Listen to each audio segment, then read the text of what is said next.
Your air force has been destroyed. You are surrounded on all sides. And if you don't 1971 সালের 16 December ভারতীয় army তথা সমগ্র ভারতবাসীর গর্বের দিন। এই দিনটি বিজয় দিবস রূপে পালন করা হয়।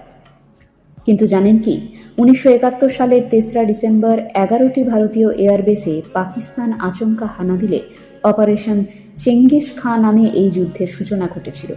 এই যুদ্ধ মূলত হয়েছিল পশ্চিম পাকিস্তান থেকে তৎকালীন পূর্ব পাকিস্তান অর্থাৎ বর্তমান বাংলাদেশের মুক্তির জন্য। সেই সময় ভারতীয় সেনাবাহিনীর নেতৃত্ব করছিলেন ফিল্ড মার্শাল শ্যাম মানিকশ ওরফে শ্যাম বাহাদুর, যার অসাধারণ নেতৃত্ব এবং ভারতীয় সেনাবাহিনীর সৈন্যদের অতুলনীয় যুদ্ধ কৌশলে পাকিস্তানের প্রায় 93,000 সৈন্য আত্মসমর্পণ করতে বাধ্য হয় এবং পরবর্তীকালে বাংলাদেশও একটি স্বাধীন রাষ্ট্র হয়। আরও জানতে সাবস্ক্রাইব করুন ফিউশন অফ ফ্যাক্টস।